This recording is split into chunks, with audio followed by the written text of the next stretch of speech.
Okay. Good morning, ma'am. Good morning, classmate. Today I will discussing about my topic is comparative performance of cattle and carabaos. The performance of cattle and carabaos can vary depending on factors such as the breed, management practice, and the specific task they are used for. Generally, cattle are known for their higher milk and meat production, while the carabaos are valued for their strength and endurance, particularly in agricultural work like plowing field. Cattle may require more inputs and management compared to the carabaos, but they often yield higher reproductivity in terms of milk and meat. However, carabao are well adapted to certain environments and tasks, making them indispensable in some agricultural settings, especially in Southeast Asia. There are the carabao and the cattle. This white is a cattle and this black is a carabao. There are three questions. It's all about the cattle and carabaos. Which is a more efficient converting feeds into economically important product, cattle or carabao? Cattle are generally more efficient in converting feeds into economically important products such as milk and meat compared to the carabaos. So, mas advantage converting ang cow kasi ang cattle kasi nagbibigay siya ng milk and meat. Hindi katulad ng carabao is meat lang ang kanyang mabibigay at magkuha. Pero same sila ng matrabaho, may gamit. That is the economically talaga yung product, 'di ba? That's as cattle. Second question is, which has better reproductive efficiency, the cow or the carabao? Cow are generally have better reproductive efficiency compared to carabaos. So again, this because cow have been selectively bred for improved reproductive traits such as fertility, case of calving, and milk production. So marami pala yung cow talaga. Cow pa rin yung mas fertility, mas reproductivity efficiency. Third, which produce better quality and quantity of milk, the cow or the carabao? The cows are generally produce better quality and quantity of milk compared to carabao. This is due to selective breeding program that have focused on improving milk production traits in dairy cattle breed. So alam na natin, mas quality and quantity of milk is ang cow or cattle. So cattle and carabao. Cattle and carabao are the two distinct animal species.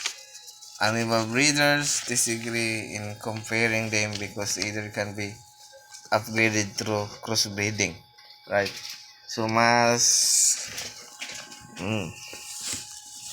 di ba, the best interest ang cattle and carabao is the best interest of business investor and smallholder farmers to know which species can provide more meat and milk product and which can thrive based on certain management system and low cost input on feeds. So, sa cattle and carabao, mas advantage siya sa panghanap buhay ng mga farmers, yung lalo na yung carabao kasi sa province is wala masyadong mga equipment na magagara, but ang known doon is carabao tsaka cattle. Yung cow naman ay mas marami siyang magamit katulad ng milk, meat, yung lahat nandin, but lahat silang dalawa ay sobrang important for the environmental and to the farmers. So, comparative animal feeding behavior of cow and carabao. The feeding behavior of cattle and carabao can vary based on factors such as their natural instinct, environmental condition, and available source. Generally, both cattle and carabao are herbivorous with similar feeding habits of primarily grazing on grass and other veggies. Ang comparative animal feeding of feeding behavior of this is same. Kasi ang kinakain nila same lang grass, lahat-lahat, but mas advantage din. Makikita din natin yung advantage ng cattle and carabao to feeding. There are some differences in their feeding behavior. Cattle are known for their selective grazing. Behavior often choose to grass or prefer grass species and leaving behind less desirable. So, ang cattle talaga ay nagsisilik lang, hindi siya basta-basta kakain ng mga damo. Para siyang yung mga mayayaman na tao ba na hindi kumakain ng gulay. Di ba? Kaniyang kakainin yung nagustuhan lang niya.